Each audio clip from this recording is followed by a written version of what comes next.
અને સપ્ટેમ્બરના ચોમાસાને લઈને સૌથી મોટા સમાચાર। હવામાન વિભાગે ઓગસ્ટ અને સપ્ટેમ્બર માટે પૂર્વાનુમાન જાહેર કર્યું છે।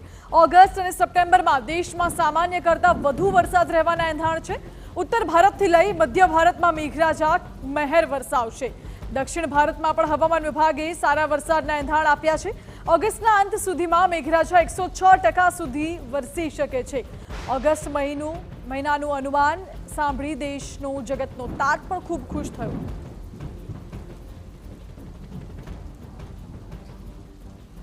મહત્વનું છે કે દેશમાં ઓગસ્ટ મહિનામાં સારો વરસાદ થવાની આગાહી હવામાન વિભાગે કરી છે। જ્યારે ગુજરાતની વાત કરવામાં આવે તો ગુજરાતમાં ઓગસ્ટ મહિનામાં દક્ષિણ ગુજરાત અને સૌરાષ્ટ્રમાં સામાન્ય કરતાં ઓછો વરસાદ રહેશે, પરંતુ દેશના ખેડૂતો માટે સારા સમાચાર છે કે ઓગસ્ટ મહિનામાં દેશભરમાં સારો વરસાદ રહેવાની શક્યતા છે।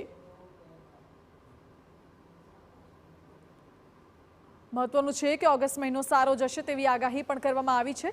અંત સુધીમાં 106% જેટલો વરસાદ વરસે તેવી સંભાવના હવામાન વિભાગે વ્યક્ત કરી છે। જ્યારે દક્ષિણ ભારતમાં હવામાન વિભાગે સારા વરસાદના એંધાણ આપ્યા છે। અને આ તરફ આપને જણાવી દઈએ કે ઉત્તર ભારતથી લઈ મધ્ય ભારતમાં મેઘરાજા મહેર વરસાવશે।